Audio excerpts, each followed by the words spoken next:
I'm Maria Menounos, and you're tuned in to AfterBuzz TV, the ESPN of TV talk. Now, let the buzz begin. Ladies and gentlemen, welcome to Mini Spotlights here on AfterBuzz TV. My name is Jeff Graham, and this is the series where we interview some of Hollywood's hottest up-and-comers. We've got writers, directors, producers, sometimes multi-hyphenates in today's case. Ooh, I am very excited to be joined by Jearnest Corchado. Jearnest, thank you very much for being here. Thank you so much for having me. So excited to have you. We're trying not to talk too much before air. I know. That's hard. always what happens. When I'm interviewing people I really love talking to, I'm like, okay, I've got to ask us to stop talking so we can save it for air. But you guys know Jearnest. You've seen Jearnest. You've seen her on The Fosters. And most recently, you've seen her on Apple TV Plus's Little America. Especially excited to talk about this show because I'm a huge fan of Kumail Nanjiani and his wife Emily V. Gordon. Me too. Let's start with that because I'm so excited to talk about that. Then we'll talk a little bit more about your journey, right? The journey, Jearnest, where she comes from. Talk a little bit about The Fosters and some of your long game goals. Ooh, I like that. But let's talk about Little America. If anyone hasn't seen Little America, how would you describe the show for our audience? It's an anthropology series, comedy, drama. It has it all. It follows 8 different cultures or families in their journey here in America and how they come, why they come to the United States, what are their dreams. It's a show that basically highlights immigrants in the United States and shows a part that we don't see that often on TV, which is a beautiful thing. It's so great. It's funny. Finally, television is starting to tell people's stories who aren't just what we see on TV every day.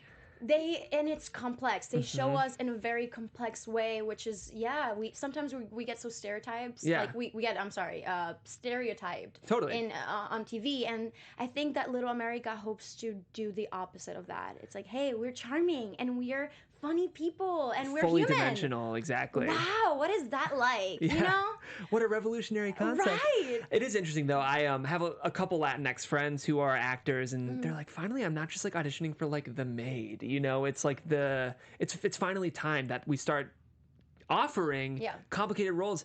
I'm a big fan of Lena Waithe, who she's I love her. Yeah, of course. Her quote, which I thought was so resonant, was she said, "We're at a point in TV and film where even straight white dudes are just bored of seeing straight white dudes on TV." It's true. You know, it's true. Sometimes I see movies and I'm like, how did they get this done in 2020? Where they're all white, and it's like, no, I mean, personally, I want to see all colors and all spectrums and everyone represented, and it's just more interesting to watch. It's more entertaining to see something different. It's more, it's more like real life. It's like, why, let's not tell a fake story. Let's tell a real story. Yeah. And that's what I love about Little America, is that's what it leans into.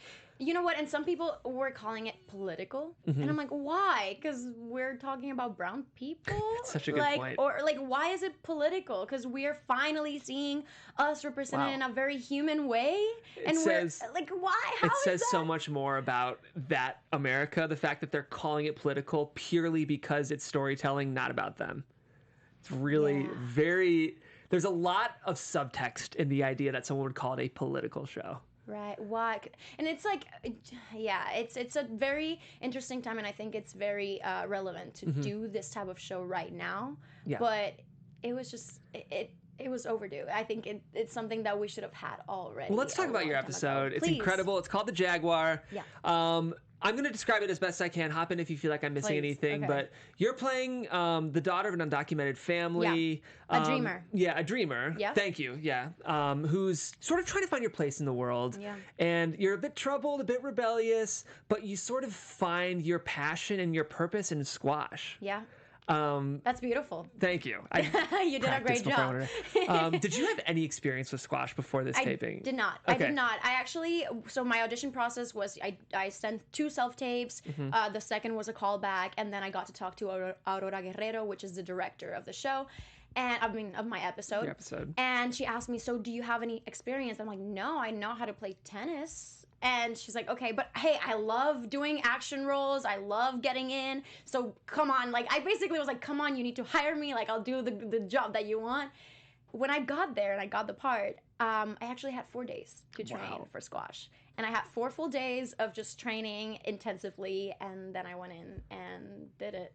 You're being asked to do a lot because it's not only an emotionally charged episode of television, but it's very physical. It's very action heavy, as you mentioned. Do you feel like this role really kind of pushed you as an actor? It did. It really did. It was beautiful because I felt like I was so focused in squash, and one of the things that they tell you when you're playing squash is that you have to be present. Like any other sport, you have to be present, you have to be there, and it's a mind game. And I think that I also took that kind of energy and put it in my acting as well with any other scenes. I was like, I need to be present. And the whole time I was just like, I just need to be in the moment. And I think that was very beautiful, that I got to do something that was very athletic but also emotional, and yeah, I just needed to be present. So yeah, I definitely think that it challenged me a lot. That's kind of like the secret. I'm not an actor, in case you guys couldn't tell. But the secret of acting really is that just like being present, right? Like being in the moment. Yeah. Do you feel like your director really like focused on that during shoot?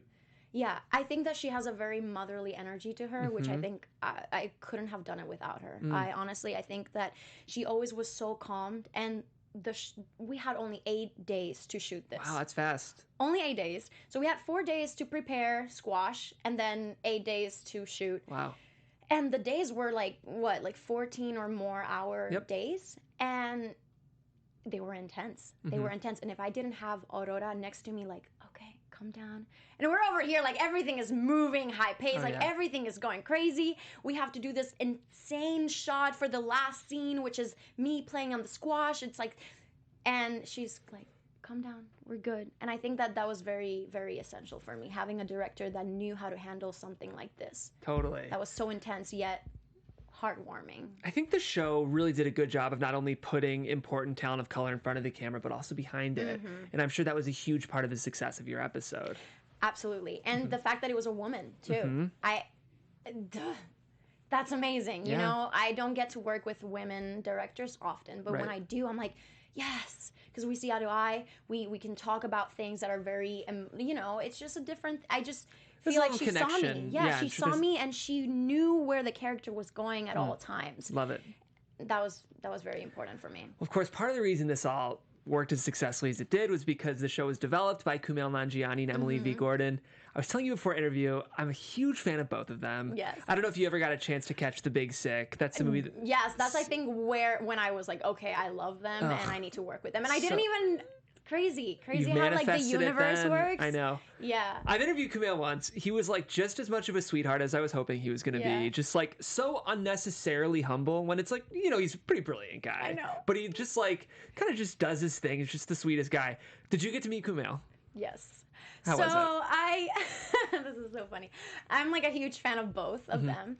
And we were at the premiere screening, and we get out, and we had just seen like this 2 episodes of the show. And so yours as well? No, we saw 2 other episodes. Okay, I wasn't sure. Yeah. Nice. And so we walk out, and they see me, and we see each other, and we're like, hi! And they're like, Jearnest! And I'm like, they know my name, okay? And so they're like, come hug me, and they're like, you're amazing. And I'm sorry, I'm going to say the truth. Like, this is what happened. Kumail tells me, I'm so glad that you did this. We're so privileged to have you. Honestly, we're so lucky to have you.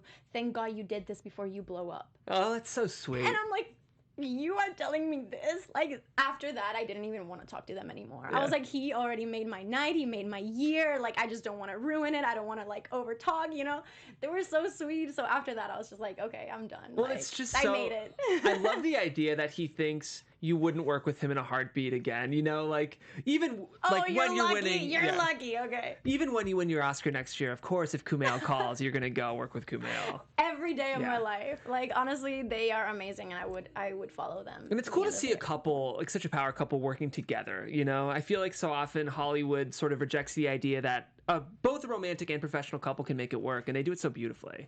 Yes, I actually talk about that a lot. I love seeing that, and I love that they give this beautiful just example to everyone else that, hey, you can make it, you can be in the industry. I know it's kind of crazy, Hollywood can be crazy, but I think that they show that you can have a beautiful, successful couple totally in Hollywood, I love it. And you don't have to think about divorce and stuff like that. Yeah. You know? All hail Kumail and Emily. Let's talk about, we have a huge Foster's contingency here. You consider that kind of like your big break. Just, I wish we had more time, but kind of give me like the 30-second rub of like what your Foster's experience was. It was my first show, like my first it was an ABC network. show, network Yeah. show. I didn't know anything of how it worked. I didn't know that the showrunner of the show like ran things. I didn't understand any of TV's that. its own kind of beast. It is, and I was used to working on film, and in film you have the director and you talk about your role, and but for me it was such a small role that I got. It was my first chance, and it was a very learning experience for me. I was seeing everything like a curious child in a park. I was like, wow, this is like a wonderland here. But it was beautiful, and it was beautiful to work with big people like Rosie O'Donnell and Maya Mitchell, and I was like, wow, how am I here, you know? Totally. So it was definitely the first time that I did something that big. And Are you watching Good Trouble? I am. It's great. It's amazing. I'm like, I don't know if, because I was on The Fosters, I guess I can be on this. But I'm like, I wish I could just never be on The know. Good Trouble. What if I they bring know. your character Can they back? bring me like some? Yeah, I know. Totally. My character was so small. I'm like, come on. It's a like, I shared wanna universe. You It never know. is. D comes back. That was Yeah. my role. I love D it. comes back somehow. I love The Good Trouble. We'll make it happen. Yeah. Amen. Besides Good Trouble, what are a couple other shows that you're obsessed with that you've seen in the last year? Ooh, I love Atypical. Oh, great show. Yeah. I love it. Actually, one of my best friends is autistic, Cool. and I know him since we were in 5th grade. Mm-hmm. So seeing him reflected on screen, or seeing him represented on screen, was like, wow, like, yes, Totally. that's him. Yeah, and I really love shows that do that. That it's just so out of what we've seen. Any for the reality last shows? years. Reality shows, I'd stay a little bit away from Good for you. them, but the Kardashians, Of once in a course. while, like, you know, like, the Kardashians is one of those shows where, like, you don't think that you want to watch it, and then you're watching it, and then you watch the entire season. I know. It's so addicting. There's a lot. However you feel about them, you can't deny their business savvy, right? Oh, they are. No, I admire them. Totally. I'm like, I love that they're strong Yeah. brown women. For the most part, and there's the Jenners are not, but you know, we accept them. And I love that they're really powerful, and they're showing people that women can do so many things. Who's your favorite? I think Kylie Jenner and Kim. Kylie and Kim? Yeah, I think so. I mean, it's crazy because I'm like, how is this? You know, she's younger than me, Kylie, and I'm like, know. how are you? Like, how are you? You look She's so... doing okay. Yes. She's doing all right, I'm like, for how sure. do I become a billionaire? I'm like, can't wait to like get to meet her and be like, come on, like share some of your secrets. Totally. Yeah. Well, we're definitely pro Kardashians here at AfterBuzz, so you're among Yes. good company. Oh, that's great. All right, we're running out of time. I wish we had more time, but I just want to do some Okay. rapid fire. Yes. Dream director to work with. Ava DuVernay. Oh, great pick. I just quickly want to say we did a quick little plug for Ava. We're doing a Women's History Month sort of series, and we featured her, and she tweeted back at AfterBuzz and shouted out the network. I actually met her once, and I She's didn't the want to. best. Yeah, but I want to work with her. I really do. I feel very strongly to work with Ava. Yeah. You guys just, Amen. I know your philosophies would line up like this, so I see it. it's gonna happen soon. Amen. Dream actor to work with. I'm sorry. Dream actor to work with. Sandra Bullock and Salma Hayek. It's so hard. I have so many. Meryl Streep. You know, I definitely. But I think those are the for Great. now. And Dakota Fanning. I think that I grew up watching Dakota, and I think thanks to her, I was like, oh, children can act. Yeah. So I would love to work. 4 with good her. picks. 4 badass women. A dream like project, if you could kind of. I know that's a vague question, but like, are you directing it? Are you in it? Are you producing it? Are you writing it? Right now, lead of an act of probably a Marvel movie. Cool. Yeah, I love would that. love to be a superhero. Okay, great. Let's make it happen. Yeah. And then go to fast food. I'm always curious. McDonald's. You McDonald's? What do you get? I have French fries. Oh, They're their fries are so addicting. good. Like, I gotta say, I kind of prefer Wendy's fries to McDonald's fries. oh my god, I don't see. I love Wendy's fries, but sorry, but McDonald's, like, I don't know if it's the salt that they put on So those good. French fries, but I'm obsessed. And then other like LA restaurant or like Postmates that you go to, anything like a staple for you?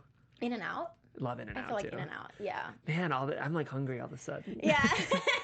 I love it. Well, we truly are out of time, Jeurness. That went so Aw, fast. It did. The good news is Jeurness was talking to our CCO before this, and I have a feeling that this won't be the last time we're seeing you on AfterBuzz in the near future. So just make sure you guys stay tuned. But in the meantime, until you're a mainstay of our network, where can they be following you on social media? On Instagram, it would be at Jearnest Corchado. So it would be at JearnestCorchado. And on Twitter, it's Jearnest. So at it's Jearnest. Perfect. And then any other big projects we should be looking out for? Sneakerheads. Oh, cool. Yes, it's a show that I just worked on about a year ago. It should be coming out with King Batch and Alan Maldonado and Matt Justin. They're very they're on Instagram. Totally, we've had all those guys in. Yeah, that's great. That's very cool. It's a Sneakerheads. It's a show about sneakers. Do you know where it's airing? Is that Hulu? We don't know yet. Okay. It's in the works. So well, those hopefully we get information of that very soon. All big names, so we're gonna find out soon. You guys can follow me on Twitter, Jeffrey C. Graham. If you're into The Bachelor, I do daily news updates for The Bachelor, so I take myself very seriously. Okay, I need to watch The Bachelor now. I don't know if you do. It's very addictive, but I also advise you not to get sucked in. So it'll steal your life. I'm sure. I'm sure. But Jeurness, this has been such a blast. I wish we had more time, but you'll be back. Yes. Thank you so much, and thank you AfterBuzz TV for tuning in. We'll see you next time here on Mini Spotlights. Thank you.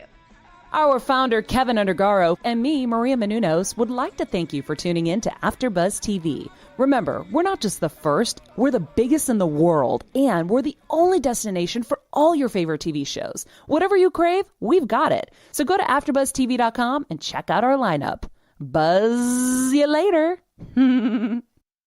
The views expressed herein are those of the hosts only and do not necessarily reflect the views of AfterBuzz TV or its owners or principals.